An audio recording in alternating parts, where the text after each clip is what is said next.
Test. Hello, can you hear me? Yes, okay, it works for me too. Awesome. Great, I can hear you as well. So I guess, can you see the slides I'm sharing? I can see them, yeah. Okay, great. Yeah, so I guess we're on time. You both can see the slides. Great, hi Colin. So I guess we can start, right?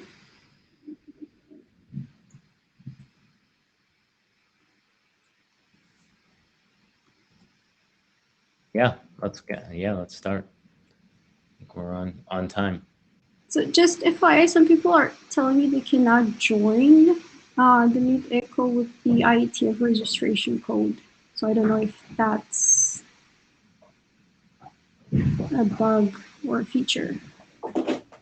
People need to register for this workshop separately, but if they have an IETF registration code, they should go to the site and do it for free straight away. Okay.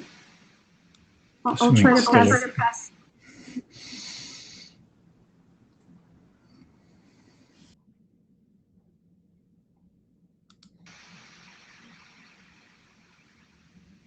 Sorry, yeah, I was just saying I'll try to pass the message along.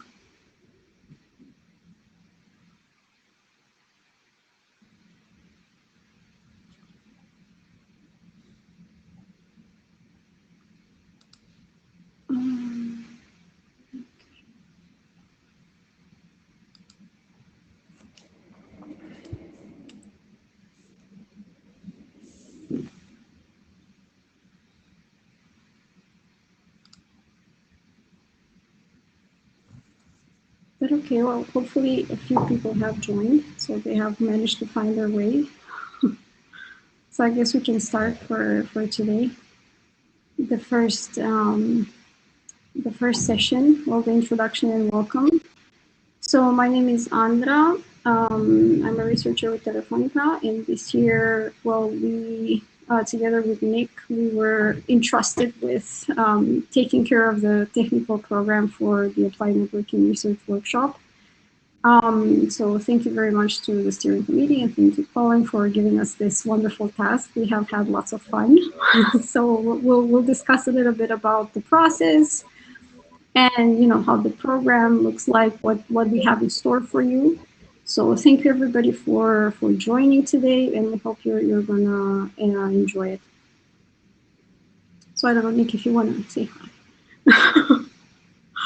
Oh, sure. I'll just introduce myself, and thanks, Andra, for kicking it off. Hi, everyone. My name is Nick Feemster. I'm a professor at the University of Chicago in Computer Science Department, and I think we're very excited to present the program to you. Andra, I don't know if you wanted me to talk about IETF now or later on. Yeah, I mean, I just wanted to say, like, the first task we kind of got, when we set out to put together the program. Obviously, we got a lot of our friends together in the technical program committee. A lot of our, a lot of the people who support the Applied Networking Research Workshop. So we couldn't have done it without the program committee. So we obviously, huge thanks to all the 30 people who have helped us in this effort. So you see them all here. And I think, as you've seen, we put a lot of, effort into making sure that the reviews are mindful, constructive, and, useful for the people who have submitted. So 3 of the people we have invited to the technical program committee actually have helped us with this. So I know Nick has much more to say about this initiative. Oh, yeah, I'll just say a couple words. I mean, I think one of the things that we wanted to do was ensure that the people who submitted papers got reviews of a quality that they were happy with. And so Andra and I tried very hard to maintain high quality on the reviews. And as part of that, we asked 3 of our senior members of our community here to serve on a review task force, which helped us oversee the review process, essentially reviewing the reviews, looking and make sure those reviews were responsive to technical concerns in the paper, that they were substantive, and that if they made critical suggestions, that they were backed up with concrete feedback and actions that the authors could take to improve the papers. And I think in addition to that, I think Andra and I spent a lot of time ourselves. We were probably members 4 and 5 of the review task force, really going through a lot of the reviews, making sure that everything was handled with care and with thought. And I think some of the authors, I hope appreciated that as well, because I think we did go back and review the reviews, including taking some appeals, which doesn't always happen in conferences. But we hope that this can help set the tone for the future for the kind of event that ANRW can be, a place where people can submit all kinds of applied networking work and expect to get constructive feedback on the work that they present. So yeah, I couldn't agree more. So thank you again so much to the review task force, and not only that, but they also helped us link very well the submissions with current interest that the IETF and the RITF have. So hopefully everybody here will find the program exciting. And I just wanted to bring to your attention that a lot of these papers that you're going to hear about during these 3 days of workshop, they have different artifacts attached to them. So hopefully contributions that are going to be useful for the community. And obviously, we would like to thank the sponsors for supporting and for making sure that everybody can attend the workshop.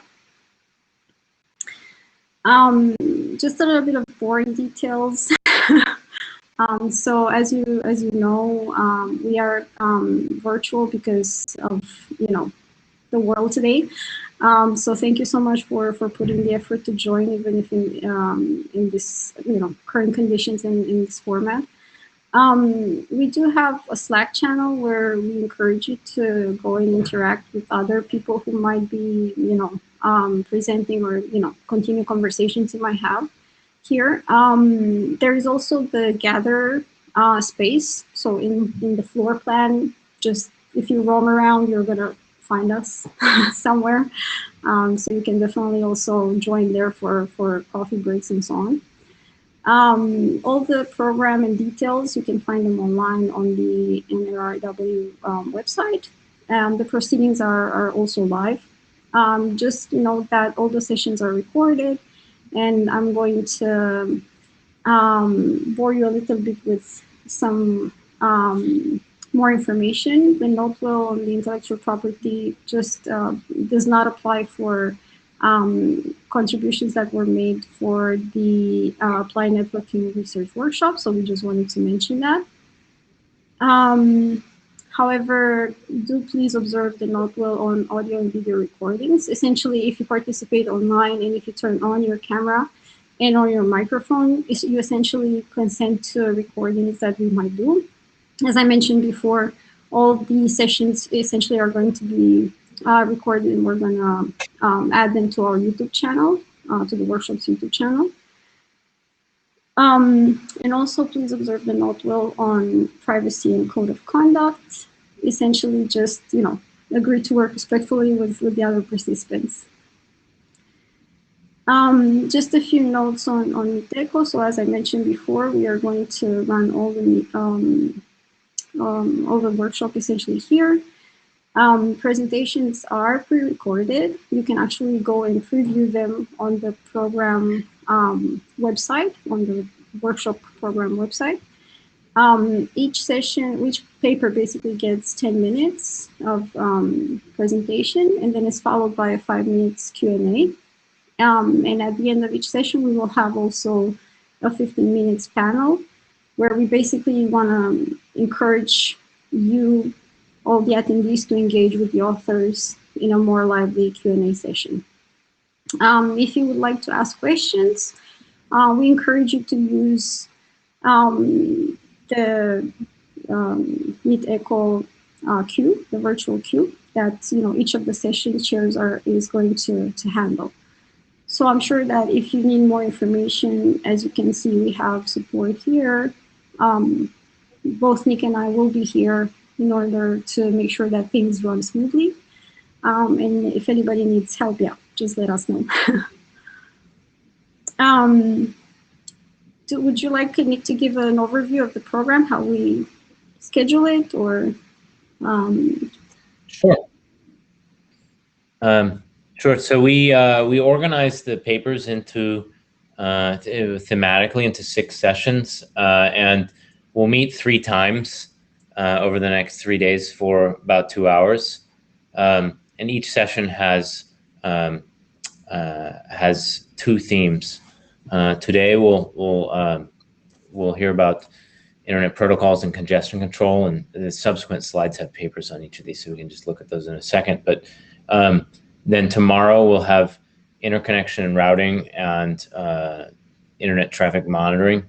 And then on Wednesday, we'll talk about DNS and privacy, and then applications. We also tried to clump the themes, the 2 themes, so that they would be reasonably related, so that if you could only attend on one day, hopefully you're getting what you came for. Great. Yeah. So should we go over the papers in each session, or? Yeah, I just wanted to add that overall, I think we received about 28 submissions. So thank you so much, everybody who submitted. And thank you for your interest. And, based on the review process we put together, we ended up accepting about 16 papers, which we basically try to put in these sessions. So it's a pretty, deterministic program. So it's always 2 hours from Monday to Wednesday. We're going to meet at 7 p.m. UTC in these 2-hour slots. You can see that each session has a session chair assigned, and we're going to just hand over today directly for the new session on internet protocols. We have 3 exciting papers from 3 speakers, as I mentioned before. Just keep in mind that, each of the talks will be 10 minutes, followed by a very short Q&A immediately after.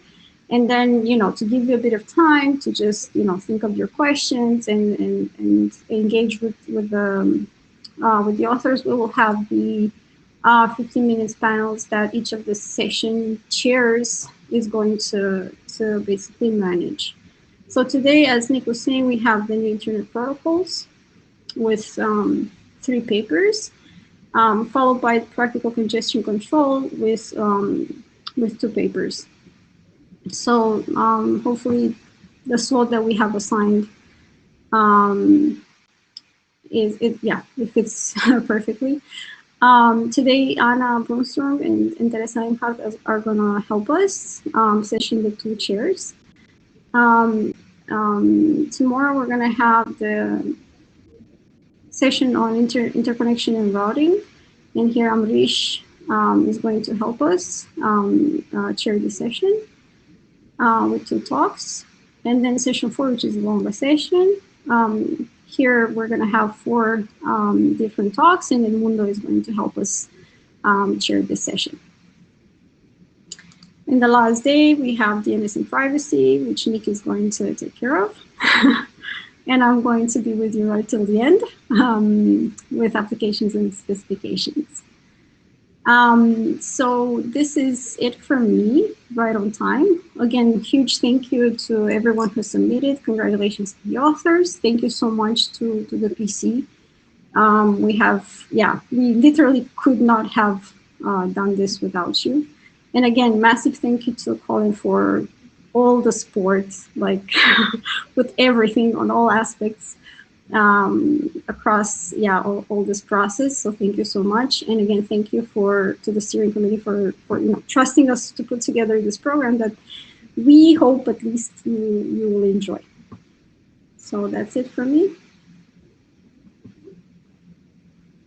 I think you said it all. I have nothing to add, except I'll add my own thank you to again to Colin, especially for shepherding us through the process of getting the program put together and organized, as well as to our program committee, who did a lot of hard work, and also I'll thank you, Andra, as well for handling some of the trickier logistics, as well as getting everything on the website, among many other things. So thanks a lot.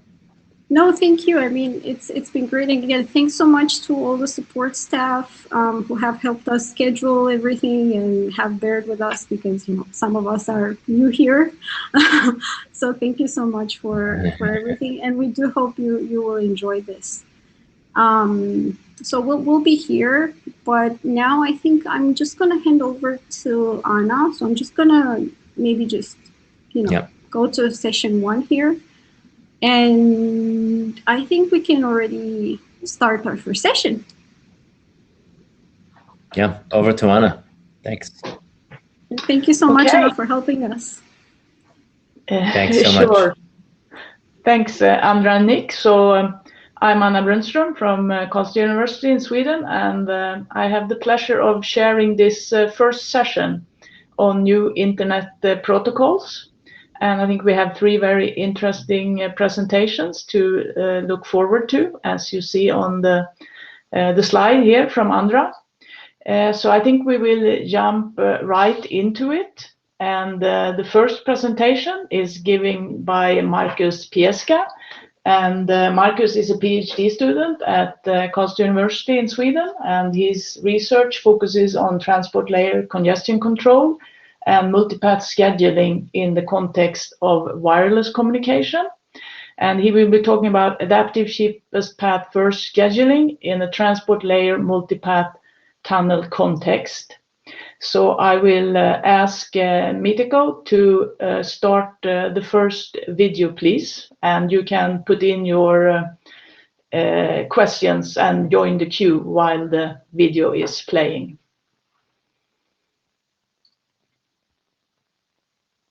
Hello, my name is Markus Pieska.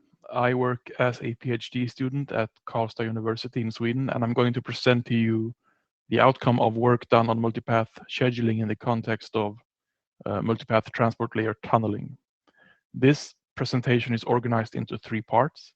The first will introduce you to the main motivation for this work, which is the planned built-in multipath support in 5G. Secondly, I will present the multipath packet scheduler we have been working with and the issue we have found with it. Lastly, you will see the modifications made to this scheduler and the performance improvements they enable. But first, let's begin with the multipath support in 5G networks. This multipath architecture goes by the name of Access, Traffic, Steering, Switching, and Splitting, or ATSSS, and is supposed to offer transparent multipath support.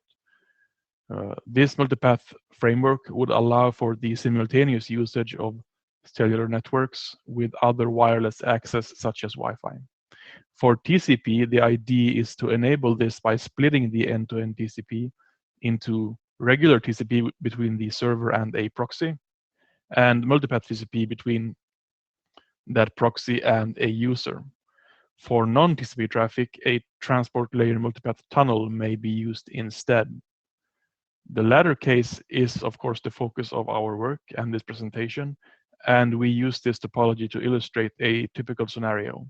So assuming downlink traffic, data originate at a server, possibly using a transport layer protocol that support congestion control, such as, for instance, QUIC, regardless of if it's reliable or unreliable.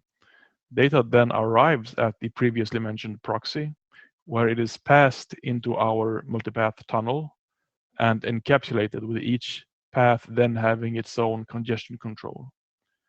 The data is then scheduled over multiple paths based on the state of the congestion control of those paths, as well as other path information that may be obtained from the corresponding transport layer instance. This may seem straightforward enough, but the existence of nested congestion control loops and the interaction between these and the multipath scheduler can and do cause problems that need to be addressed. That brings us to the second part of this presentation, where I describe the particular scheduler we have been working with. Since ATSSS would allow for the usage of Wi-Fi alongside the cellular access, a scheduler that is able to express a preference for the cheaper Wi-Fi becomes attractive. This is true for users as well as telecom operators, both of whom may reduce costs by offloading traffic onto the Wi-Fi whenever possible.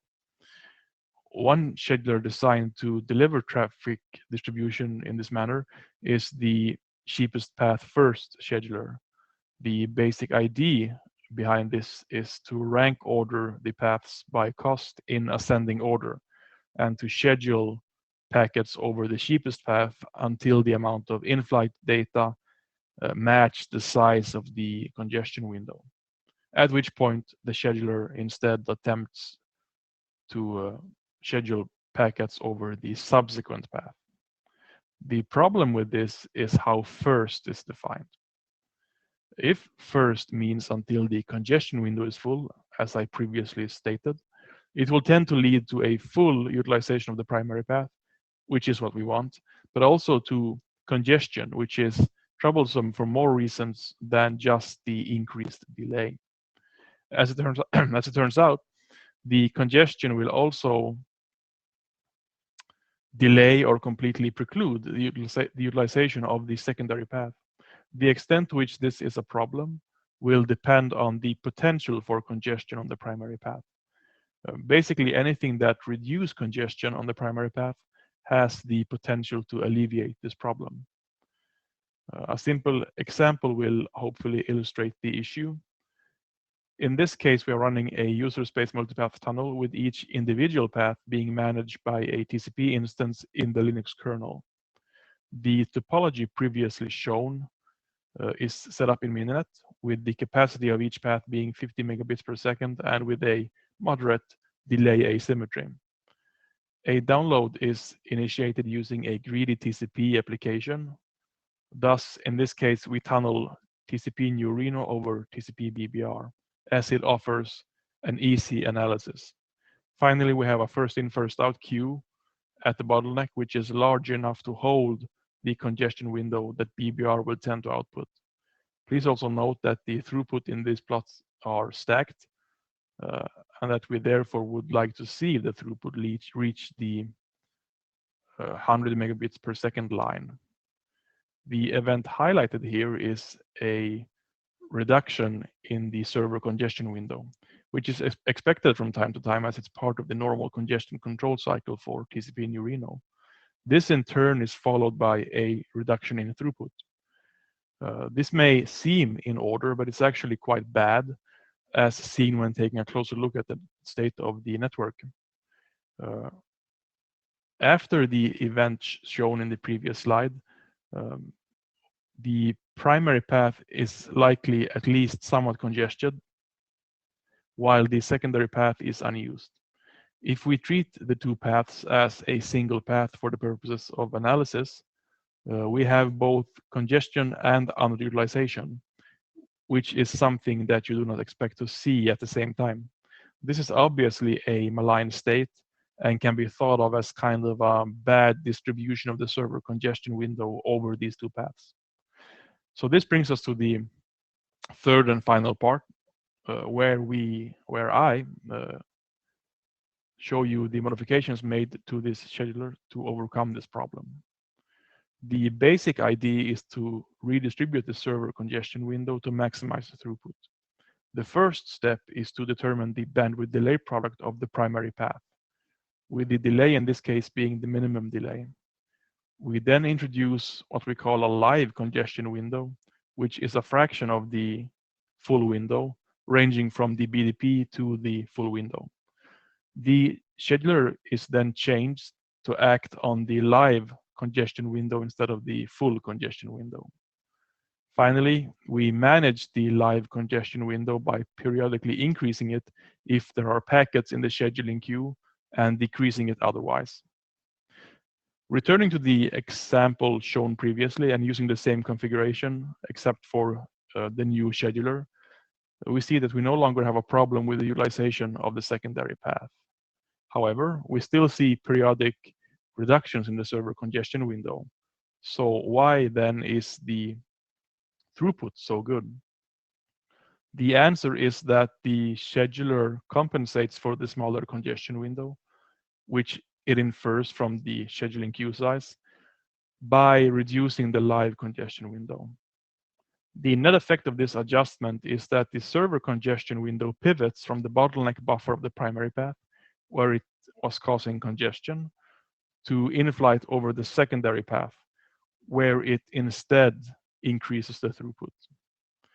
One may conclude from this simple example that the improved scheduler is able to maintain full utilization by departing from the behavior of default CPF when necessary. Although one cannot be certain from these plots alone, it is a good guess that the utilization of the secondary path would have been poor after the highlighted event had standard CPF been used. A more detailed evaluation is available in the paper. In it, we look at multiple end-to-end congestion control algorithms, multiple topologies, and different tunnel protocols. Regardless of the configuration used, the default CPF scheduler exhibits the same issue, which is subsequently solved by our modification, again, regardless of the configuration. Future work will include a better integration with the BBR tunnel, whereby the BDP can be learned from the BBR state as opposed to just inferred. This is actually critical, as this scheduler will misbehave if it uses a bad estimation of the BDP, and in particular, the split flows needlessly if the BDP is underestimated. We are also evaluating this in a switching scenario as opposed to the splitting scenario illustrated here. That concludes this presentation. Thank you for your attention.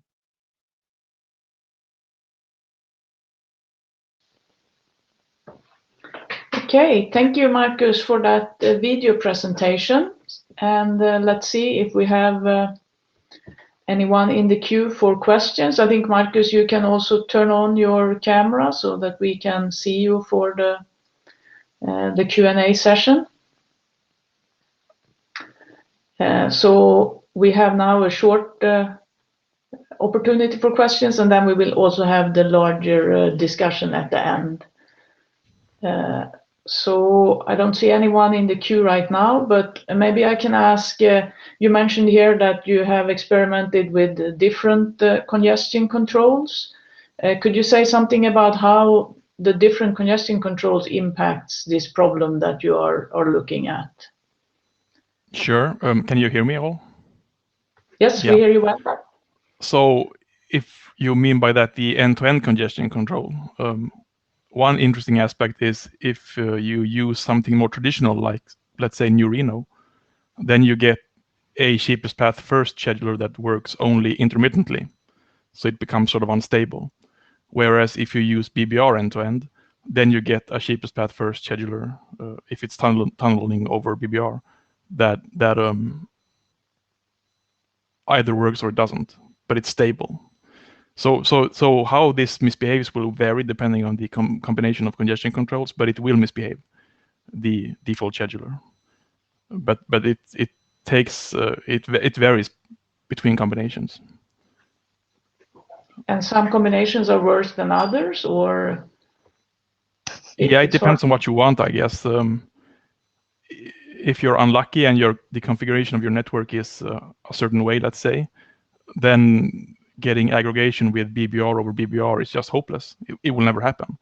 Whereas, regardless of the configuration almost, if you have, let's say, New Reno or Cubic over BBR, then you will get aggregation intermittently. So it depends on what you want, but it's certainly a bit discouraging to see that the consistency with which BBR over BBR misbehaves sometimes. It just refuses to show any aggregation of the path capacities. Okay, thank you. I see we have Spencer in the queue. Please, Spencer, unmute yourself and ask your question.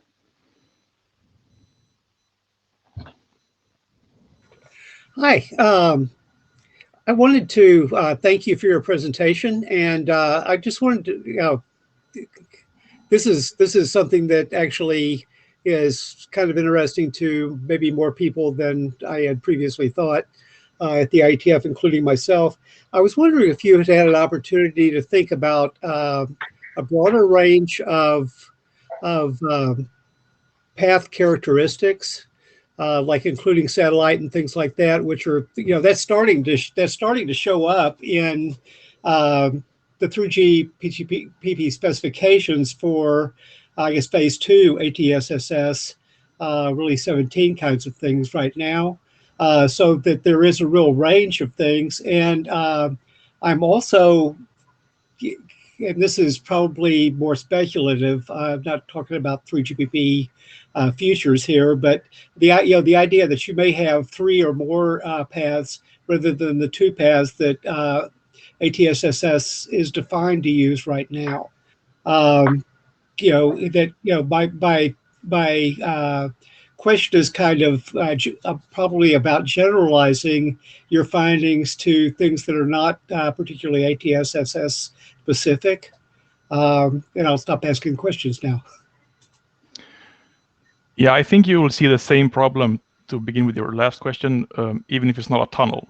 So if it's end to end, I suspect you may see the same problem. So in that case, in that sense, I guess it's generalizable. About more broad scenarios, that's certainly something that we're doing for a follow-up, including one where we are looking at. In this case, it's just we have a greedy flow, so we want to have aggregation all the time. That's a sort of easy test to put this scheduler to. A much more challenging one is where you have a rate limited flow that will need aggregation occasionally when the Wi-Fi is particularly bad. And these are the kinds of things that we're looking into right now to see if it behaves well done, including having more dynamic channels. Because in this paper, we have only stable channels with a constant bit rate. Yeah, sure. Once it's more stable, it's very tricky to get this to work. Or more unstable. Like I say, I'll mute and let progress happen. But this is stuff I'm really interested in talking with you all about more. Thank you. Okay, thank you, Marcus and Spencer. I think we should move on to the next presentation, and you can also save up if you have more questions for Marcus. We will be back at the last panel for all the papers, so you still have a chance if you think about some more questions. But let's move to the next talk, which will be by Mathieu Bertz. And Mathieu is a software architect in the R&D department at Thesaurus, which is a spin-off from UC Louvain in Belgium. And his research interests are around multipath technologies like multipath TCP and multipath Quick. And he is also currently co-maintaining the MPTCP stack in Linux. And Mathieu will be talking about leveraging the zero RTT convert protocol to improve Wi-Fi cellular convergence. So let's first see the video. So please, Metako.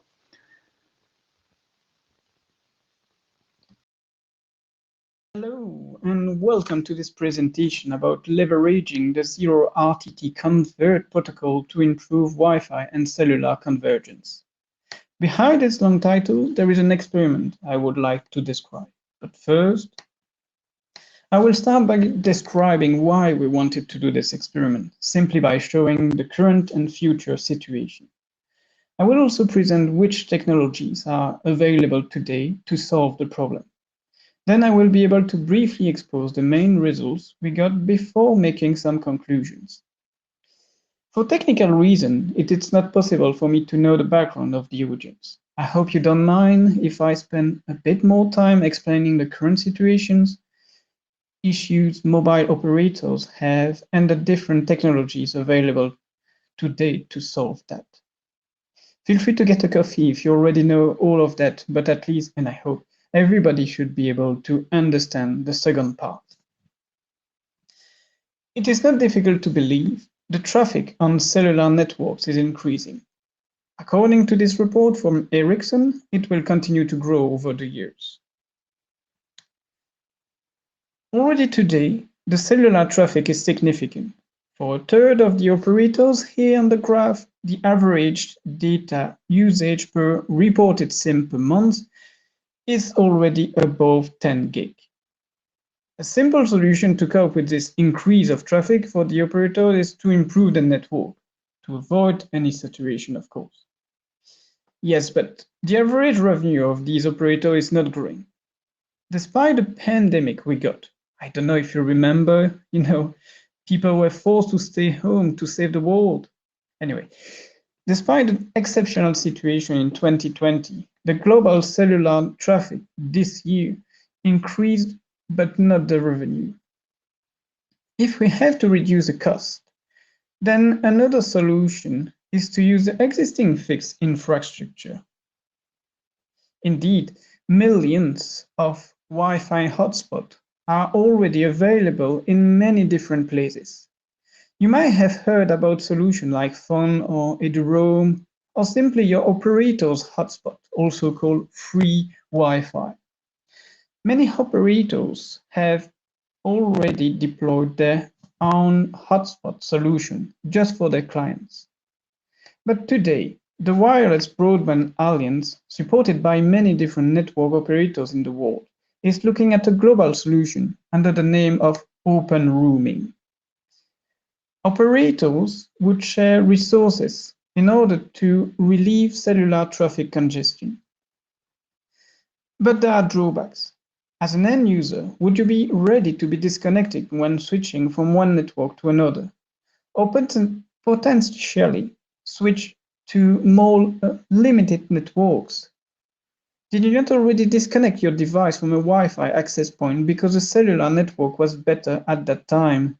A solution to that problem would then be to use multiple networks at the same time. Multipath TCP can help you there. MPTCP is an extension to TCP, and it's standardized in the RFC 8684. To describe MPTCP, we can do that in one sentence. It allows to exchange data for a single connection over different paths simultaneously or not. Instead of having one connection limited to one path, the same connection can go over multiple paths. In other words, you can then have more redundancies, but you can also have more bandwidth and more menacing, like supporting handover and mobility use case, like here switching from one weak network to another, where all the signals are quite valuable. But this extension to TCP needs to be supported by both the client and the server. On the client side, some smartphones already support it, like the one from Apple since 2013, but also some others from Samsung, LG, and more, even if it's restricted to some applications. As shown on the MPTCP.io website, on the server side, the support is not very significant for the moment. For various reasons, we are actively working on it. But wait, again, there is a solution. A TCP proxy can be used at operators' network to bring MPTCP support. But what kind of proxy should we use? Here we are interested by a new protocol, Zero RTT TCP Convert Protocol. It eases the deployment of TCP extensions like MPTCP. Technically, it uses TCP fast open, with fallback support of course, to carry information about the end server. Note that the client and server proxies can exchange additional data in the three-way handshake, for example, to support an additional authentication part. If we compare the flow to initiate the connection, it is a lot shorter than solutions like SOX v5 used in Korea with their Giga LTE. In the end, all the solution I presented here, combining MPTCP with the Zero RTT convert, is already part of the future 5G. Indeed, in the 3GPP release 16, an ATSSS function is defined. ATSSS stands for Access Traffic, Steering, Switching, Splitting, and it combines all two technologies to play a key role in managing data traffic between 3GPP, so 5G, 4G, and others networks, and non-3GPP networks like Wi-Fi or private networks. Enough with the introduction. Let's have a look at our experiments and at the main result we extracted from them. From a high-level viewpoint, we have a smartphone connected to two networks. The first one is a DSL network connected via Wi-Fi. It is a home network, unfortunately limited to 10 meg. I said unfortunately because it is my home connection. The other network is a public LTE network, giving more than 20 gig, but it is variable. A zero-RTT converter server is deployed on the internet, and the phone is simply playing live video stream from Twitch. Specifically, the smartphone is a Xiaomi Pocophone F1 with a modified kernel to have MPTCP support. A modified version of Shadowsock supporting the zero-RTT TCP convert protocol is installed. Please note that all the material has been open source, and a nice guide is available on Tessera's website. For the TCP proxy server side, we took a server called HAG, used for hybrid networks.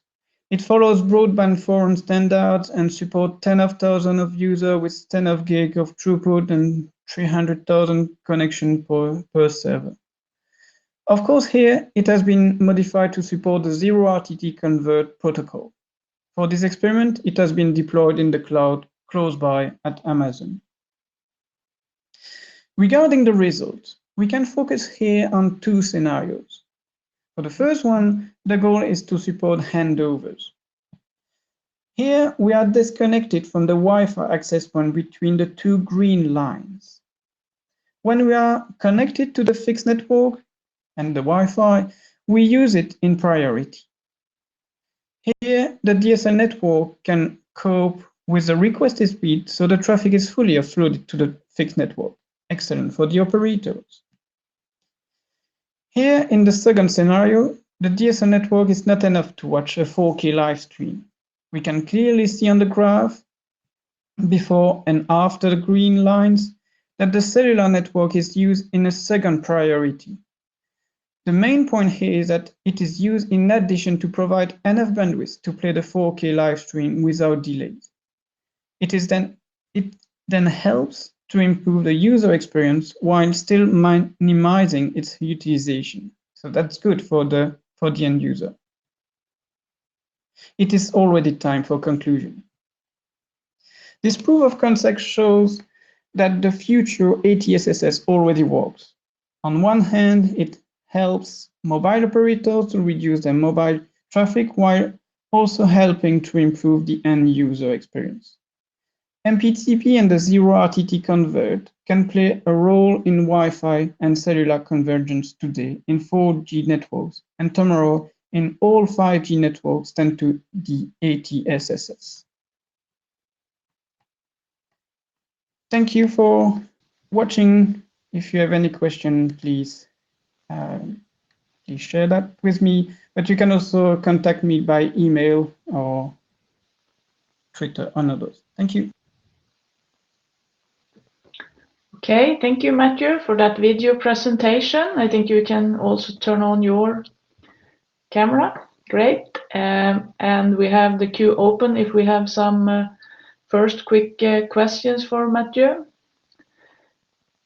So maybe I can start by asking, you're using the TCP Fast Open. How have you seen the support for this? I know that maybe not all the servers will support this. Have you experienced how frequently this works and how often you have to fall back? Or we don't hear you.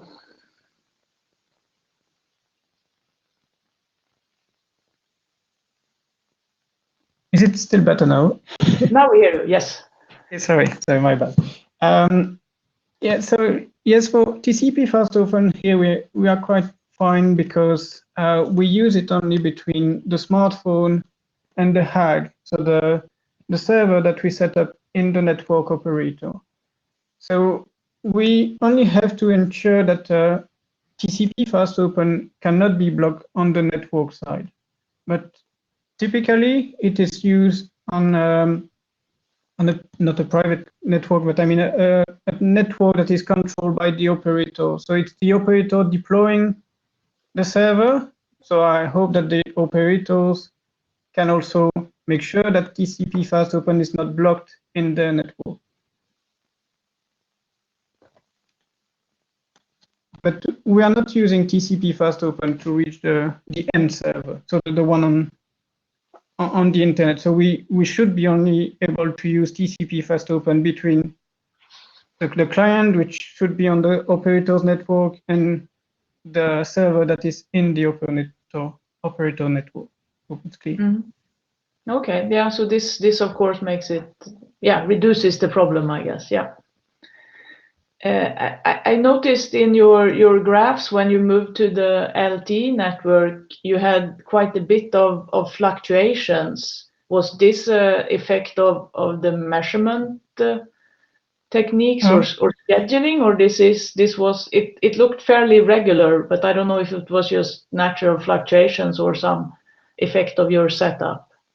So we looked a bit, especially after the review that we got, and what we saw is that it seems that the end server, so it's Twitch, so it's a live stream video, was able to push more data on the LTE network. And because I'm quite lucky to have a quite poor DSL connection, we can see that it's quite stable, everything is good. But also because I'm on the countryside, the LTE is sometimes better, but also fluctuating. So if we combine both the server that is able to push more data quickly and the LTE network that is a bit variable, that's why we were able to see more variance there. Okay. Okay, I see we have Tianjai in the queue, so please unmute yourself and ask your question.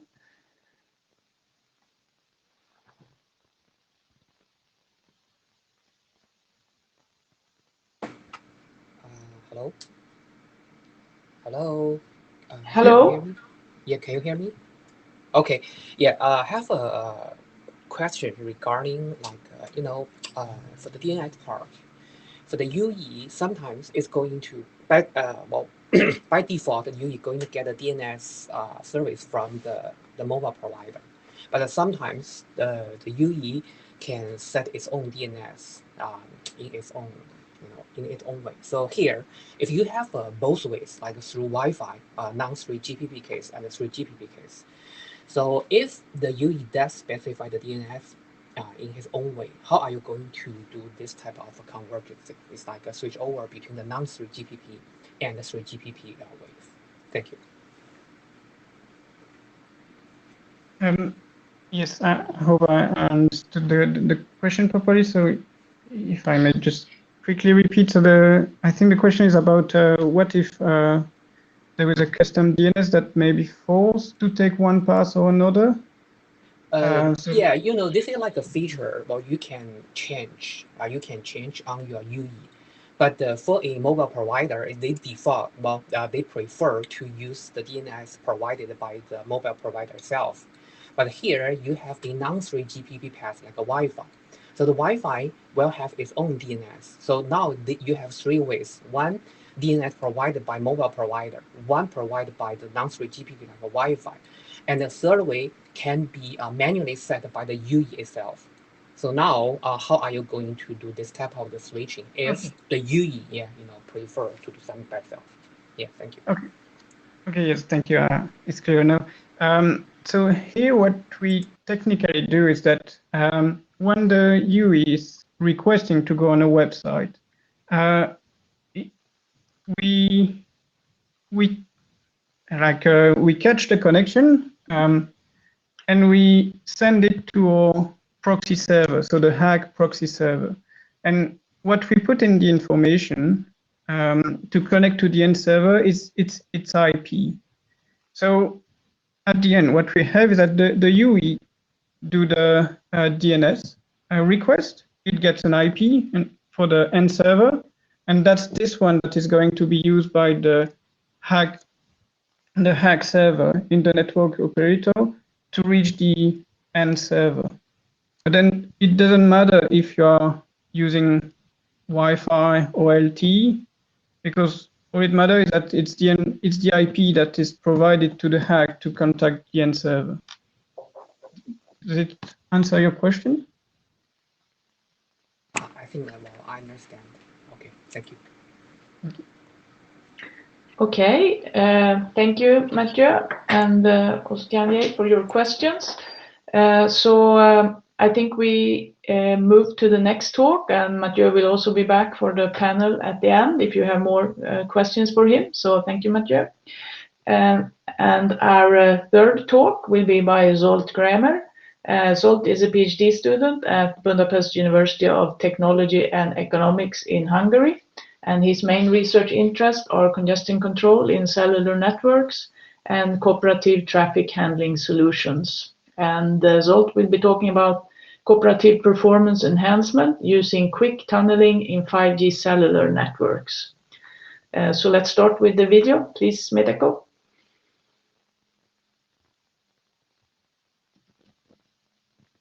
Hello everyone, my name is Zsolt Kramer. I'm a PhD student from the Budapest University of Technology and Economics, and I'm going to present our paper titled Cooperative Performance Enhancement Using Quick Tunneling in 5G Cellular Networks. The other authors are Mirja Külavin, Markus Ilar, and Attila Mihai from Ericsson. 5G is going to bring very high peak data rates and significantly lower latency. However, the propagation properties of the new radio also result in higher volatility in available bandwidth. Previous studies showed that these factors intensify the need for a shorter control loop and local optimizations in the transport layer. In LTE networks, this has been mostly achieved by performance-enhancing proxies, which basically split the end-to-end connection into two separate control loops for the two separate domains. QUIC has recently been standardized as RFC 9000, and it is already widely deployed by Google. It is expected that the traffic share of the protocol is going to increase rapidly after the standardization. It's a fully encrypted transport protocol, achieving an enhanced privacy for end users. However, this end-to-end encryption also makes connection splitting solutions not feasible anymore. So a new approach is needed to enable network-assisted performance optimization for encrypted protocols. What we propose is a cooperative performance enhancement framework using mask as the signaling protocol towards the proxy, resulting in two layers of connections, a quick tunnel between the client and the proxy, and the end-to-end quick connection between the client and the target application server. It is important to note that the security context of the end-to-end connection is unmodified, so confidentiality, source authentication, and integrity is preserved. Explicit consent is required for requesting a service from the proxy. And the separation of communication channel data and tunnel data is possible by maintaining separate quick streams in the same quick connection. Overall, this design proves that it is possible to provide proxy services without violating the end-to-end principle of the transport and application layers. We have identified 3 different use cases based on a different granularity of cooperation between the server, the client, and the proxy. And these are local loss recovery, promise signaling, and sending declarative messages to the server. When the client requests the local loss recovery feature, it is done by using the reliable data stream service of the quick tunnel. And besides this initial explicit request, no additional signaling is needed. Although packet losses are considered rare in 4G and 5G networks when using acknowledged mode, this use case can improve the performance of unacknowledged mode as well, and thus enable lower latency. On the right, you can see some preliminary performance results using 1% emulated random loss. And you can see that the average download time is significantly lower when the local loss recovery feature of the proxy is used, especially if the RTT increases. Promise signaling is useful if the bottleneck is between the client and the proxy.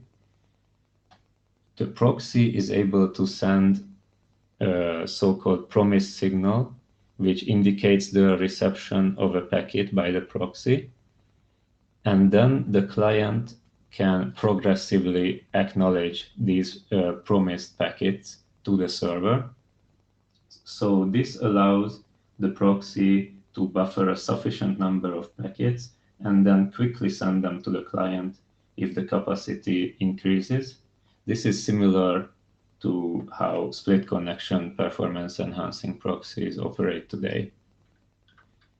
The third use case is sending declarative messages to the server. This assumes another explicit tunnel between the proxy and the server. And then the proxy is able to send declarative safe to ignore messages containing acknowledgement or even NAC info. And the server can then utilize these acknowledgements and apply a multi-domain congestion control algorithm, which maintains two separate control loops for the wired and the wireless domains. One of them is clocked by the acknowledgements from the proxy, the other one clocked by the acknowledgements from the client. One of them can be more conservative and the other one more aggressive. And thus, the algorithm is able to provide both fairness in the wired domain and fast utilization in the wireless domain. On the right, there are some early results using the millimeter wave module of the NS3 simulator. And it can be seen that multi-domain congestion control outperforms QBIC significantly, especially if the RTT of the internet link increases, with both using the CODL AQM and the fixed 7 megabyte drop tail buffer. In conclusion, transparent connection splitting performance enhancing proxies are not going to be feasible for encrypted traffic. We have proposed a cooperative performance enhancing framework based on the MASC protocol, built on explicit consensus by the endpoint and maintaining an unmodified security context of the original end-to-end connection. We have shown 3 different use cases: local loss recovery, promise signaling, and declarative messages to the server. Shown some promising early performance results, and our future work mainly focuses on a detailed performance evaluation in 4G and 5G network conditions. Thank you for your attention.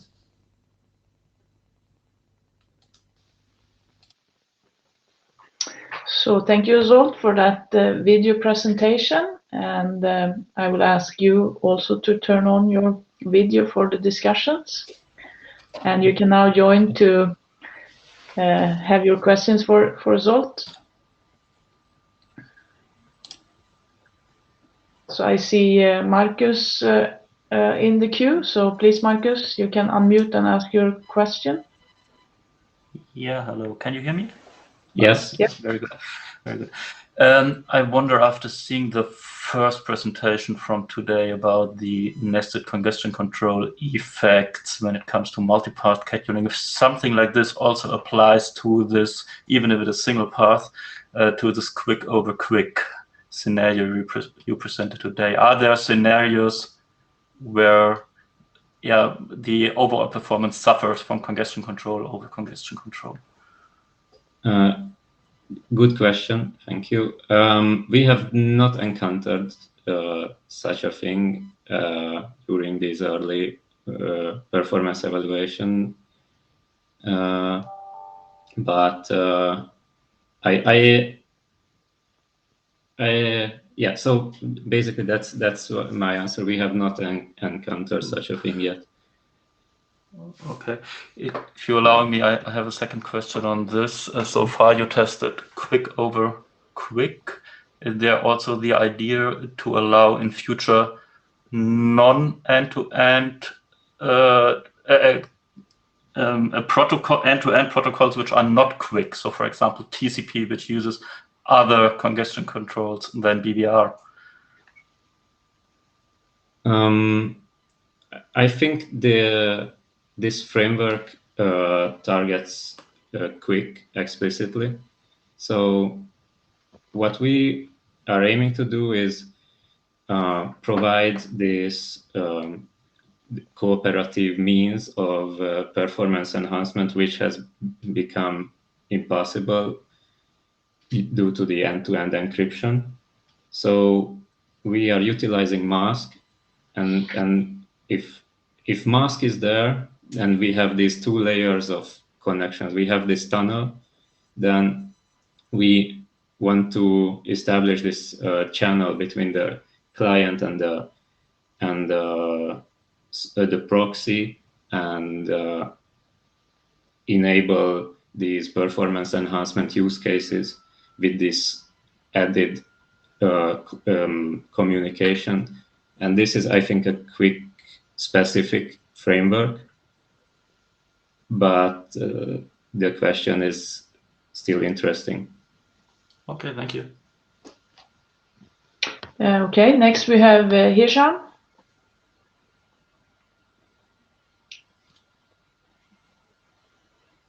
You may unmute to ask your question, Hisham.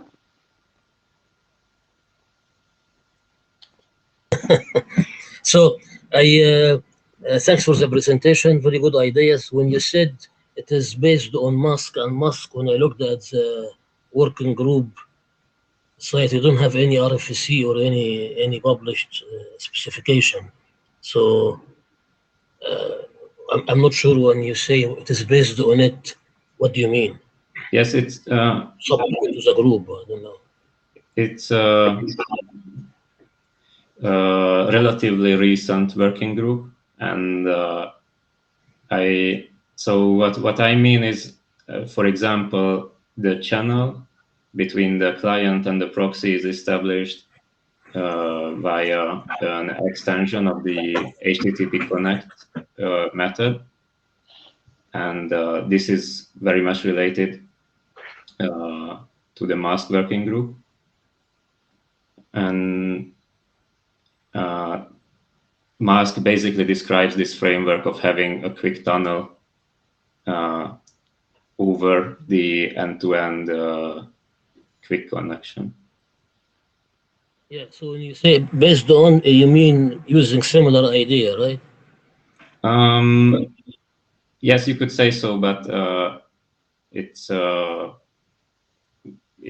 follows the documents and the design that is being worked on in the mask working group. Okay, thank you. Okay, I think we can allow, if you have questions for any of the earlier speakers, you may also join the queue. We have several people still in the queue, so we will take those, but just to open up the floor for joining for questions to everyone. Next is Vidi.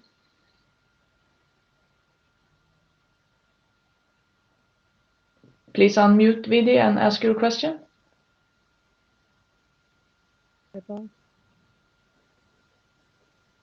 Can you hear me? Yes. Okay. So my question is, maybe I missed this during the presentation, but what's the main difference between the multi-domain and cubic? Okay. I think I heard most of your question. So the main difference is that the multi-domain congestion control algorithm has two components. They are running in parallel, and they are clocked by the different type of acknowledgements. One is the acknowledgement from the client, and the other is the acknowledgement from the proxy. And these control loops, so there are two congestion window state variables maintained, and these are clocked in parallel, and then the algorithm selects the lower one of the two. So thus, it is able to adapt to the location of the bottleneck. And if the bottleneck is in the wireless domain, then it can behave more aggressively because resource sharing in the mobile network is not the responsibility of the congestion control algorithm. It is taken care of in lower layers. And if the bottleneck is in the wire domain, so let's say the internet, then it behaves similar to cubic, like cubic with a lower RTT. I hope I answered your question. Can you hear me? Yes. Okay. So you said the algorithm is same, but it's just the acknowledgements are coming earlier from the proxy. That's the main difference? If the bottleneck is in the wired domain, then yes. Yeah, but in our our measurements, the bottleneck was in the mobile network, and then it's a much more aggressive. It's similar to scalable TCP, but it's you could use BBR or any kind of algorithm with fast utilization properties. Okay, thank you. Thanks. Okay, next we have Jake. Please unmute and ask your question. Hi, can you hear me okay? Great. My question is, does this have any automated proxy discovery involved, or is it just a configured proxy? I think at the time it's pre-configured. Okay. Are there? I guess that'll be future work. I mean, is that something you're intending to pursue, or just yes, sort of? Definitely to explore. Yes. Great. Thank you.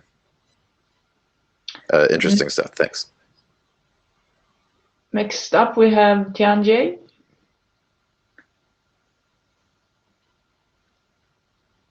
Hear me right now? Hello? Hello? Yes. Okay. Yes. You know, I was reading through your paper, and in the figure you mentioned, okay, you're going to use the proxy, but I checked your words, but I couldn't find where you're going to put the proxy. I saw you mentioned like MMV for 5G, but the thing here is like, are you going to put the proxy toward like the UPF, the user plane function, in the data path for 5G? Or it's going to, you know, sometimes for a lot of the cases, user cases, the UPF may not be so close to the access network. So if you put that your proxy behind the UPF, or maybe the session, the PSA UPF, so how are you going to handle those the bandwidth, the delay, the latency things? So I couldn't find it in your paper. Yeah, that's a very good question. I think this is going to be a very important part of future work, like get the proper placement of the deployment, and maybe even experiment a little bit with the performance evaluation. The most important thing is that it has to be very close to the border of the wired and the wireless domains. But exactly in which entity of the cellular network, then I think it's still a half-open question. Okay, yeah, I can give you some number, like for some mobile provider, and based on the setting, the UPF could be put toward the access side with 5 to 10 hops in terms of the IP hops after the BBU. And for other cases, it can go up to 20 hops for the IP hops. So it is a little bit, further away. Yeah. Thank you very much, and good question. Sure, thank you. So as we have moved into the panel session, maybe Marcus and Mathieu can also turn on your cameras, and when you ask questions, you can tell who the question is for, and also maybe if it's for more than one author. So Hisham, you are up next. When I looked at the title of the session, it is New IP Protocols. And I don't think any one of, maybe I'm wrong, any one of this presentation describe a new protocol, maybe enhancements to existing ones. So the session title was a little bit confusing to me. Maybe I'm wrong, I don't know.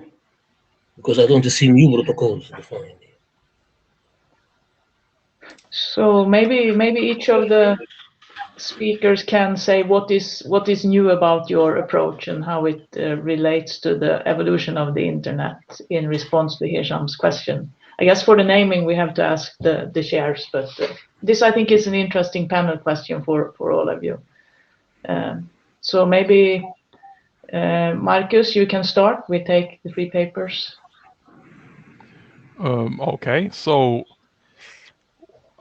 there's no new protocol per se in the work we're doing, although we are working with Multipath DCCP, which is a new protocol. What it is a evolution of existing protocols and existing schedulers. So it's not exactly new protocols. I actually agree with that. It's more like maturing protocols or schedulers. Mathieu?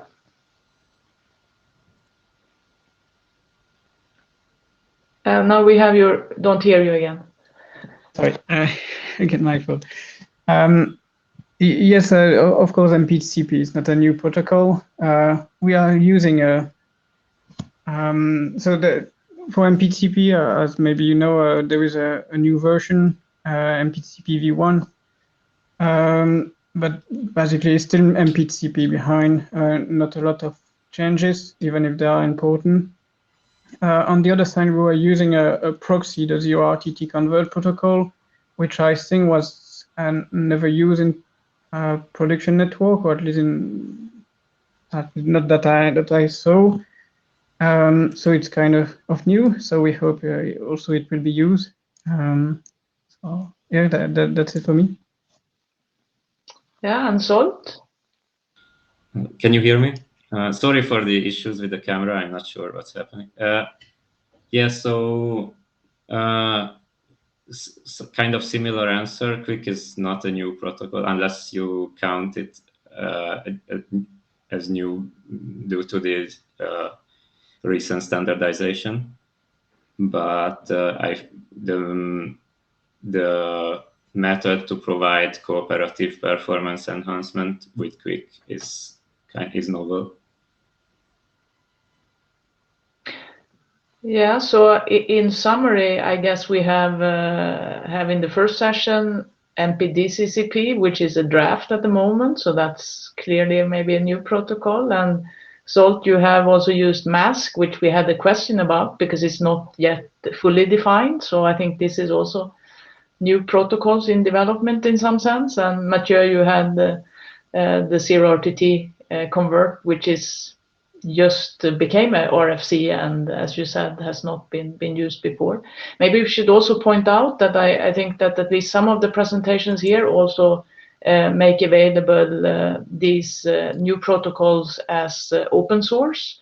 So it's also possible for other researchers to build on and experiment with those protocols. So thanks a lot also for this. I don't see any more people in the queue, and we actually are also running out of our time slot. So I think this was a very suitable last question, and maybe after the replies, the name was actually also quite well chosen. So thanks a lot to all the speakers, and also to all the participants for your questions and engagement in the session. And we will continue immediately with the session 2. So I will hand over to the chair for this session, Teresa. So thanks a lot. Thanks, Anna. Hi, I'm Teresa Enghard, and I will be chairing the practical congestion control session. So for this session, we will have 2 pre-recorded talks, and then each with a short Q&A after, and then we are going to have a panel discussion with both authors at the end. And now our first speaker for this session is Natalie Romo Moreno. Natalie is working at Deutsche Telekom, where she has carried out this research as part of her work on fixed mobile convergence. And she also holds a master's degree in information and communications engineering and a bachelor's degree in electronic engineering.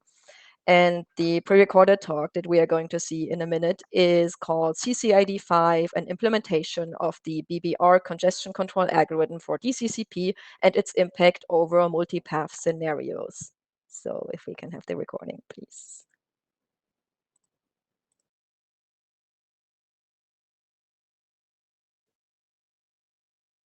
Hello, everybody. My name is Natalie Romo, and welcome to the presentation of the paper CCID5, an implementation of the BBR congestion control algorithm for DCCP and its impact over multipath scenarios.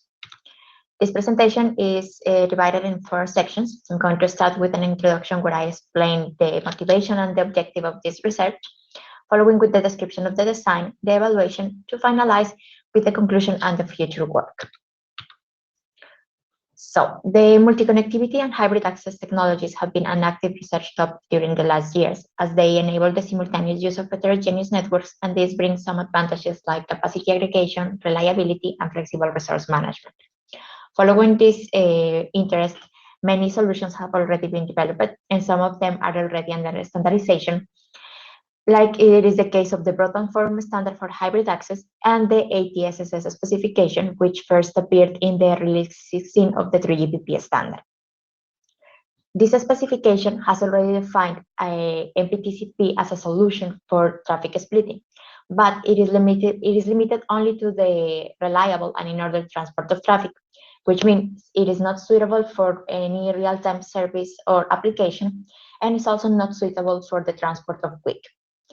On that basis, the MPTCP protocol was developed to provide a multipath solution capable of transporting non-reliable traffic.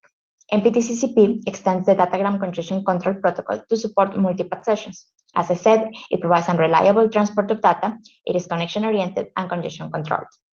In addition, a framework was developed which combines the MPTCP protocol with other functions like scheduling, reordering, and virtual network interfaces to enable the transport of any IP traffic across multiple access networks. This framework has already been tested and evaluated, and the evaluation results show that the latency difference among the paths available has a strong impact on the end-to-end performance. Also, the latency difference has a strong dependence on the congestion control used within the framework. Right now, DCCP has 3 congestion control standardized, which are CCID2, CCID3, and CCID4. And all of them are based on existing TCP loss-based congestion control algorithms. Having all this idea in mind, the target of this research was to improve the MPTCP framework by extending the DCCP protocol with a new congestion control algorithm. The algorithm selected was BBR, which was initially developed for TCP, and which has also shown quite good results in terms of maintaining a low latency while achieving a high throughput. BBR defines two conditions to achieve an optimal point of operation. The first condition is that the amount of data in flight has to be equal to the bandwidth delayed product. And the second condition is that the bottleneck packet arrival must match the bottleneck bandwidth. To fulfill these two conditions, BBR initially estimates the values of the bottleneck bandwidth and the round-trip propagation time, to later use these values to calculate three control parameters, which are the congestion window, the pacing rate, and the send quantum. The way these parameters are updated and the way the whole protocol behaves is ruled by this state machine depicted in this figure. In the startup state, the sending rate will increase rapidly until the pipe is detected to be full. Once this detection is made, the sending rate will be reduced to drain any possible queue, to finally go into a probe bandwidth state, where the amount of data in flight is slightly increased from time to time to probe for more available bandwidth. From any of these three states, the algorithm can go to the probe RTT state, where the data in flight is reduced to probe for lower RTTs. We implemented BBR version 1 for TCP using the congestion control identifier CC85. It was deployed within the Linux kernel version 4.14, and it is also available as open source in a GitHub repository. The development of all the functions related to the state machine and the estimation of the path parameters follow the BBR standards. And we also reuse and adapt the code from the BBR TCP implementation in the Linux kernel. In addition to that, the TCP standard specifies that CCID profile has to define some other aspects like the format of the acknowledgement packets, the timing of their generation, and how they are congestion controlled. All these definitions were taken from the CCID2. That means that we use acknowledgement vectors and also acknowledgement rate. Apart from that, there are many functions which are part of the TCP protocol and not of the TCP, which correspond to the tracking of the packets in flight and also to the acknowledgement generation. These functions were also taken from the CCID2. And we also took some other ideas to verify the application limited periods. Finally, to integrate the congestion control algorithm with the multipath framework, we need to provide some information to the scheduler and reordering functions that I have mentioned before. The information that we provide is congestion window, packets in flight for the schedulers, and RTT estimation for the reordering algorithms. To test this implementation, we use two schedulers from all the list of the schedulers available, which are cheapest path first and round robin. Cheapest path first allocates packets based on a predefined path priority, and round robin alternates packets sending through all the available paths. For the case of the reordering, we use the active fix, which reads packet sequence numbers to verify an order arrival. When a gap is detected, the packets are buffered until the missing packets arrive or until a fixed time expires. Now let's go with the evaluation.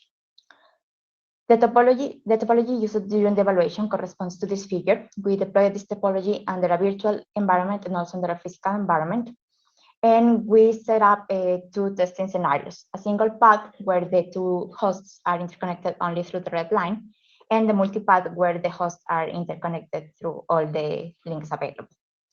The metrics that we measure were end-to-end latency and receive throughput.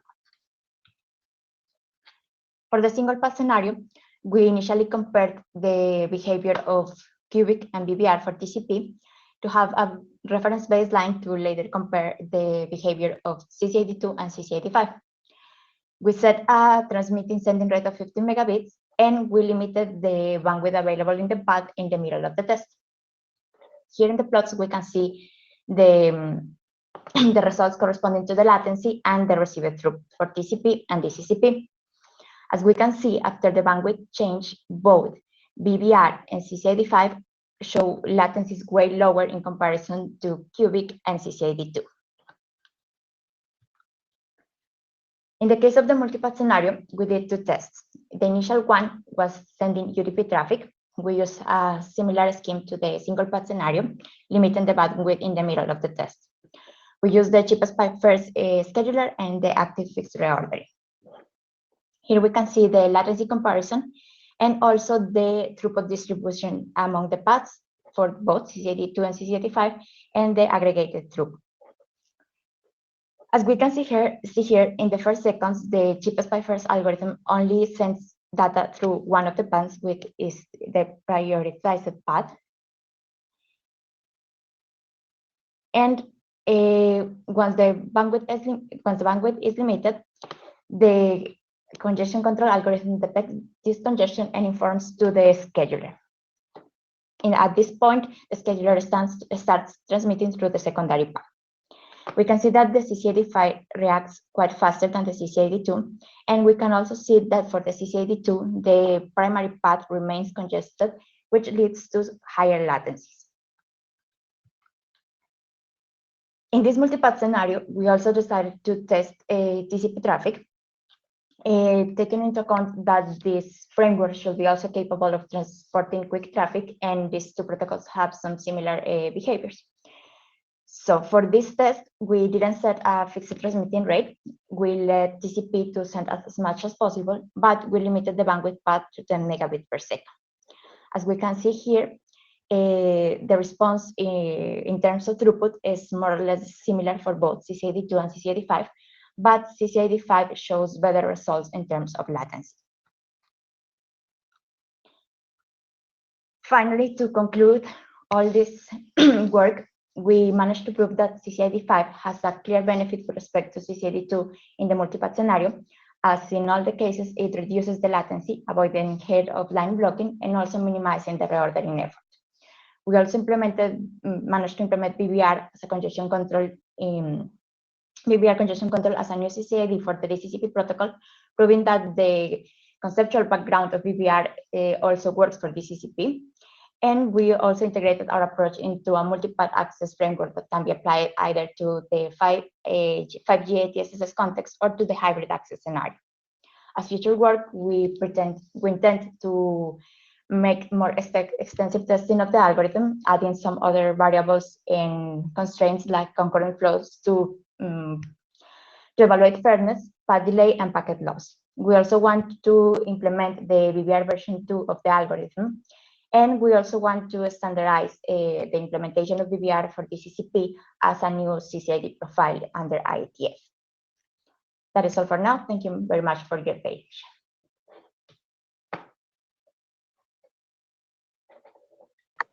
Thank you, Natalie, for contributing this pre-recorded talk. And now I invite you to unmute your audio and share your video if you would like.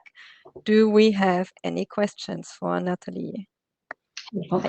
Can you hear me? Yes, I can hear you. Okay. So, oh, Jake has a question. Working? Okay. Hi, Natalie. Thanks. Did you, can you talk more about the reordering buffer, or the ordering buffer that? Yeah. We have different implementations of the reordering. The most basic one is just do nothing and the packets go through directly to the virtual interface. The second option is the buffer reads the algorithm reads the sequence numbers. If a gap is detected, then the packets are stored until the missing packets arrive or until a fixed timer expires. And the third one is an active adaptive reordering that uses the information of the round trip time that I said the congestion control could provide. And with this information of the round trip time, the timer of the buffer can be adapted actively. So it's not a fixed value anymore. And did you find differences in the different choices for this? Are those explained in the paper? No, those are not explained in figure. We just wanted to test in the first place that the integration works, that the algorithm is actually able to read the information that the congestion control provides. But in the first place, the target was just to validate whether we could actually reduce the difference of the latencies. Okay. Yeah. All right. Thanks. I guess we've seen efforts to do that in layer 2 switching before that were arguably counterproductive. But I was just curious if you're seeing anything different. Thank you. Okay. Right, and we have another question from Gori.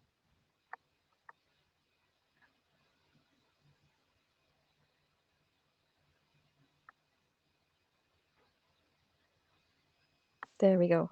Hi, Gori. Cannot hear you yet. Yeah, we cannot hear you. Can you hear me now? Yes, now. Excellent. Okay, I was wondering if you came across anything in DCCP which caused you problems, or whether it actually worked out as an interesting way to implement a new congestion controller. What about DCCP? The main difference between the implementation of TCP and DCCP is that for TCP, all the functions that keep tracks of the packets already exist in the control itself, in the protocol itself, because it is reliable. And all those things are missing, of course, in DCCP. So they have to be implemented either taking some things from the CCID2 profile or just by ourselves. So that's, let's say, the main challenge. And also there's another some sort of limitation is the fact that we have the measurements in packets and not bytes as in DCCP. So of course it is more adaptive for applications that use a fixed packet size. Okay, I was just interested to hear you do work with DCCP. So thanks ever so much for your talk. Sorry, I couldn't hear the last part.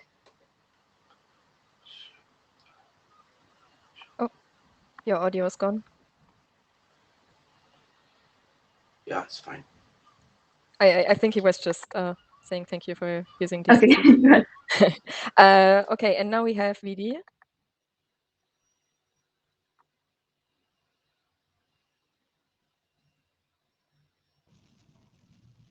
Can you hear me? Yes, you're a little bit quiet, but we can hear you. Yeah, I'm sorry. That's all right. Still quiet? Okay. That's all right. That's fine. So a question about, so I just Googled about TCP. I haven't read much about it. So I was just curious about, first of all, why did you choose BBR? And then did it give you better performance? I mean, I was looking through the slides, but there's a lot of content, but then is it giving better performance than CCID4 with respect to latency and bandwidth utilization? First, we choose BBR precisely because of the good results that it has shown on TCP, because it avoids buffer bloat, which means that we will have better results in terms of latency. And second, we only tested against CCID2 because for the Linux kernel implementation, we only have available CCID2 and CCID3. And CCID2 is more or less Reno-based, so we have a baseline to compare also with TCP. Okay, so CCID is mainly for the UDP-like traffic, right? Not TCP-like traffic. So, like why did you choose BBR? Because I suppose you did answer that question. Yeah, I'll think about it more and read your paper. And thank you for the great presentation. Okay. Welcome. All right, thanks, Vidi. And now we have another question from, I hope I'm not pronouncing it wrong, Owish. And then I think afterwards we should move on to the next talk.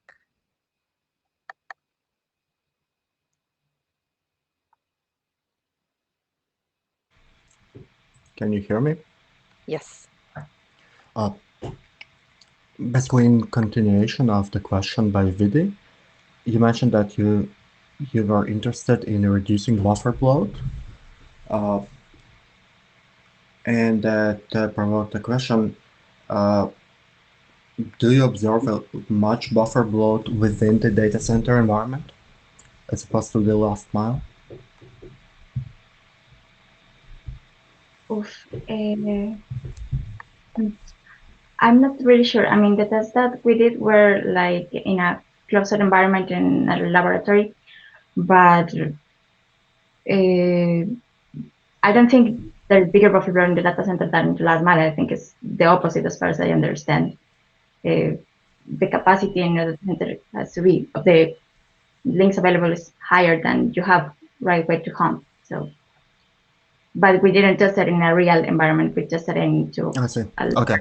So it was not based on observation of buffer bloat in a particular data center, but rather on reasoning that buffer bloat may occur. Yeah. Thank you. Thanks. Thanks. All right, so let's move on to our next presentation, and then towards the end, we will have a panel discussion with both speakers. Thank you, Natalie. And now our next talk is from Thomas, who just finished his PhD at the University of Illinois. Congratulations. And at this university, he has been working on mobile, wireless, and cellular networks, as well as the PCC Proteus congestion control algorithm, which he will be talking about in a bit, and he will be joining Huawei soon. His research interests include high-performance transport layer protocols, optimization in software-defined networking, and his talk is called Towards Greater Scavenger Congestion Control Deployment, Implementations, and Interfaces. So let's see your talk.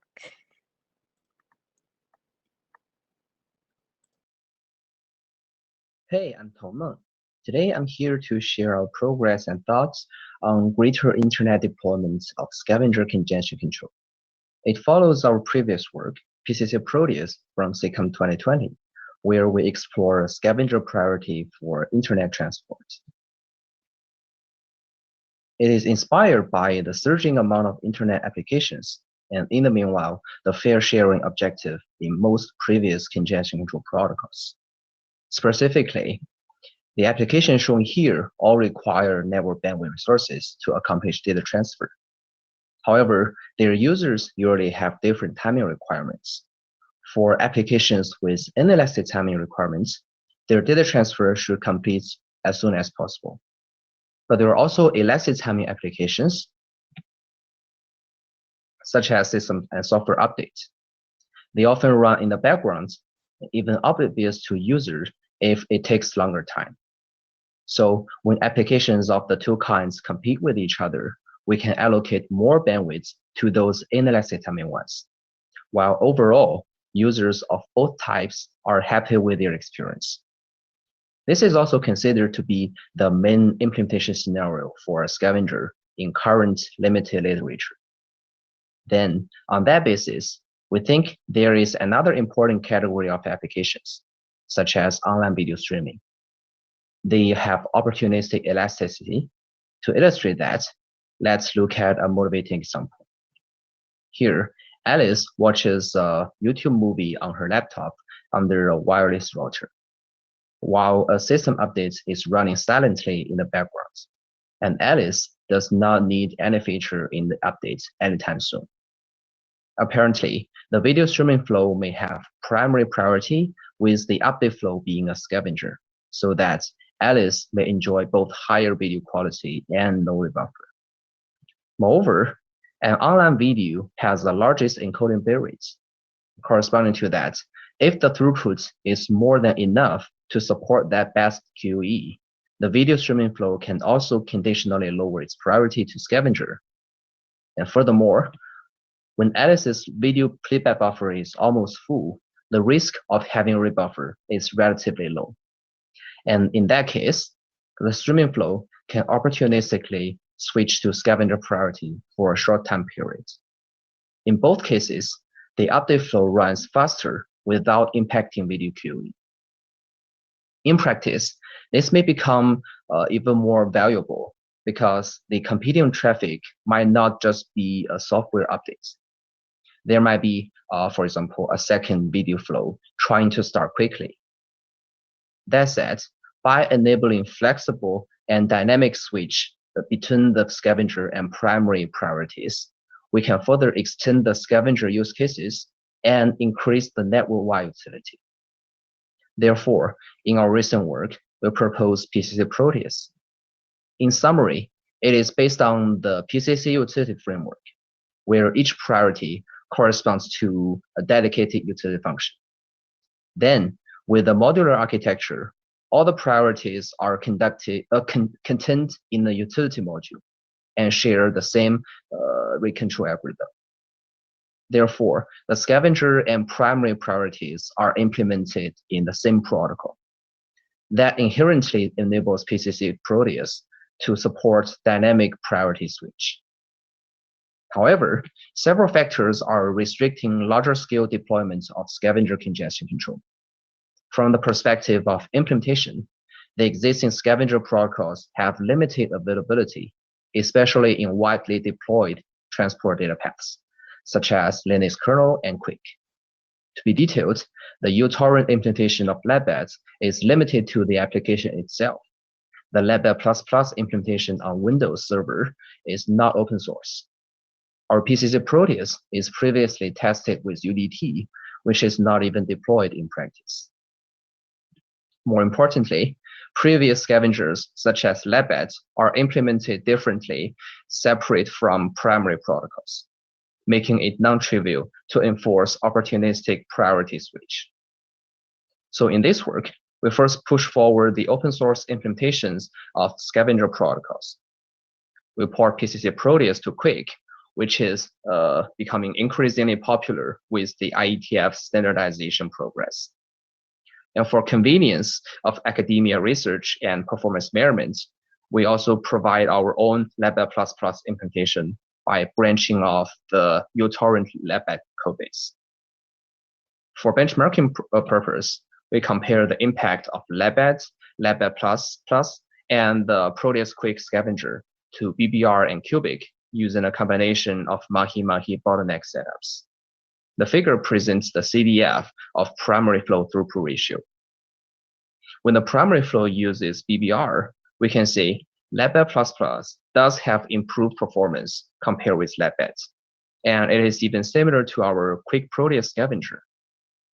But for Cubic, a Cubic flow achieves 5.6% higher throughput, competing with Proteus Quick than with LabBat++.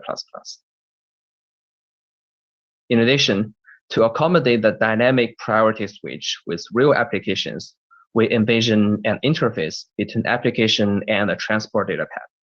Specifically, these are the existing common interfaces for congestion control implementation. The congestion controller observes packet reception results based on the received ACKs and instances of retransmission timeouts, and enforce different pacing rates or congestion windows to the network interface card. However, throughout the above process, the congestion controller is oblivious to actual application requirements, which are necessary to determine the appropriate transport priority. So we claim that to convey such application requirements, another interface between the application and transport data path is needed. When deploying scavenger congestion control, this interface is responsible for priority control, including two tasks: priority selection and priority switch. The first task, priority selection, is to inform the congestion controller which priority to use in real time. There are several different ways to implement that with the application transport interface. First, a priority controller can be contained within the congestion control protocol. It takes the input of real-time QoE through the interface and outputs the selective priority.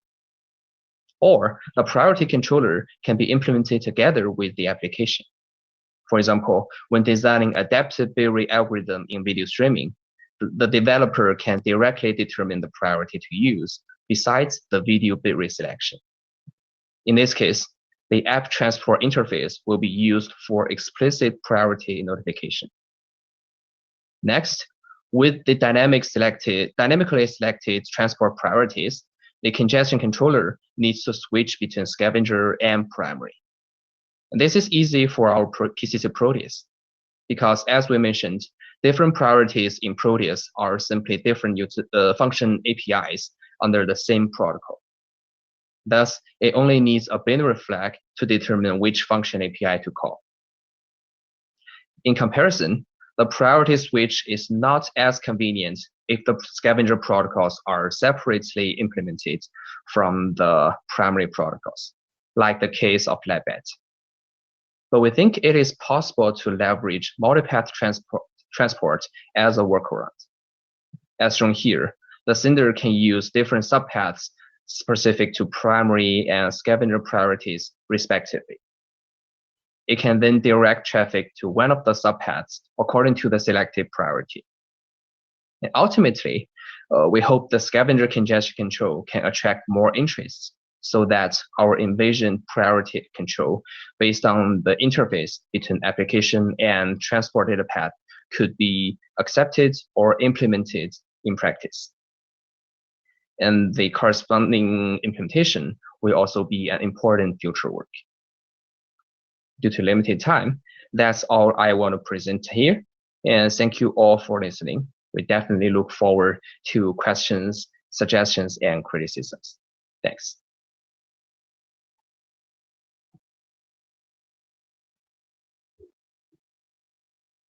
Thanks for this pre-recorded talk. And Tom, if you would like to join audio and video, does anybody have any questions for this particular talk so far? Yeah, I can hear you. Okay, if there's no questions so far, I have a question. Oh, we do have actually a question. All right, Wish, please go ahead.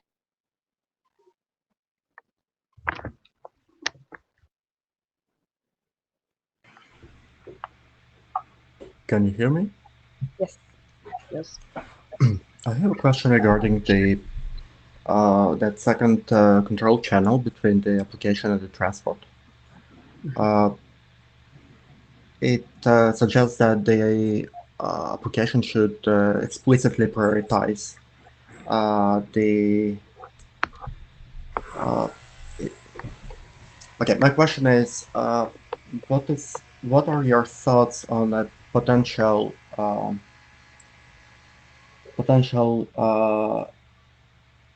situation where multiple applications are claiming that their use case has the highest priority, and thus leading to some kind of tragedy of the commons, where everybody wants the highest priority, but nobody can get any prioritization.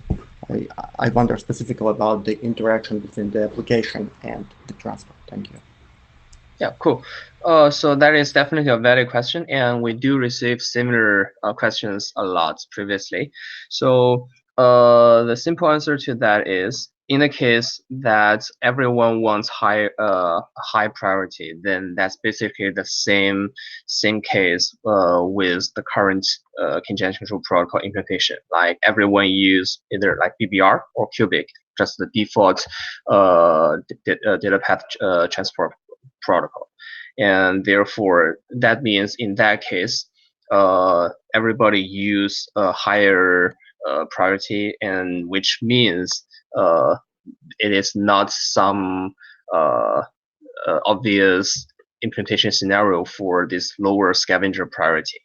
And the motivation for this scavenger priority is that there should be a chance that some application can lower its priority temporarily to benefit others and without impacting this application itself. So that is when the scavenger priority can be used, like spontaneously by the corresponding flows. Thanks. Any quick response to that? No. Otherwise, we have Hesham in the queue. So what the protocol you will use, the application can use to communicate with the controller, with the congestion controller? Do you have some protocols in mind? Yeah, so for that part, it is currently future work for us. Like right now, did you ask the protocol for which part? No, what protocol or API the application use to communicate with the congestion controller? Yeah. So yeah, if I understand correctly. So right now, that is future work for us. Like this is a Lightning paper, and we talk about the invasion for or our thoughts on this interface. And as you can see, we provide the quick implementation for our priority control, the congestion control protocols. And in that case, then right now there should be some communication for like transport statistics from the lower layer to the higher layer, and then since the quick is implemented in user space, and then for this API, we envision that there should be some communication within the from the application layer to the quick transport quick congestion control part, and I think for implementation, some thoughts here specific to the quick data path is that within a quick connection or even lower layer to the quick SYN algorithm interface, there should be some function APIs there. For example, called a priority selection or priority switch, and then the higher level, the application layer, or somewhere between the application and the transport layer, when they convey the application requirements, they can use these function APIs. But what if several applications request high priority, which will cause congestion to the high priority queue? How you decide which one should be granted this high priority? So by high priority, it's just the currently default congestion control priority, and if there is like no such APIs, then by default most applications currently use high priority, and we just want to use this interfaces to tell the transport data path when you can switch to lower priority, and then when to switch back. And this determination happened per flow. So there is no, for each flow for a specific application, it does not need to know the choice of the other competing applications in the network or at the same endpoint. All right, thanks. So now we have Tianji in the queue, and I also invite Natalie to join the video again, so we can have questions to both speakers. Okay. Okay. I just check. Okay. Yeah. It's good work and also very interesting. Recently we are working the 3GPP, the tactile and the multimodality communication service. So basically means like for the tactile, the TAC-MM, it's going to have the multiple input sources. Like it can consist of like a video, audio, ambient sensor, and the haptic, like some gesture things. So now, I'm trying to think. There are some issues regarding the synchronization or compete even among all the multimodality input. So here you just answer the previous question, say, okay, well, each flow is going to behave or do something based on its own decision. But for the TAC-MM service, actually, a composite flow is going to include multiple input resources, and with different, like something could be elastic, something inelastic, or something maybe opportunistic, as you define or categorized.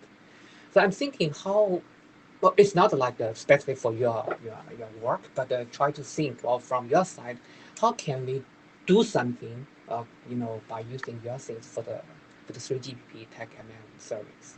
So, yeah, thank you. Sure. Thanks for the question. So personally, I'm not quite familiar with the 3GPP details, but I think so. For example, in our work, we base the priority selection and switch only on the real-time performance for the flow itself. But if we can achieve more information on competitors, and then we can some more centralized design may be necessary for scheduling and resource allocation. In addition to this only end-to-end based approach, and in that case, in our case, the selection of the priority should be based on one rule, which is the change or specifically the lower priority selection should not impact the flow itself, but creates the opportunity that some competing flows within the network can acquire higher bandwidth allocation. And in the scenarios when there are multiple services, as mentioned by you, then so first we may have more priorities instead of only one primary and one scavenger. And also, if we have more inputs, in addition to the performance of the flow itself, then we can leverage that either by still by per flow, but with more information, or if it is possible, we can do some network-wide or centralized control. Okay. Yeah.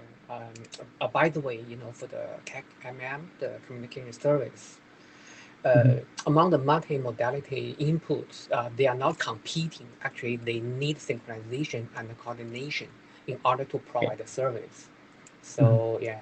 So just for on that front, thanks for the clarification. So on that front, I think there could be separate priority determination for each of those sub-services. Like for audio, then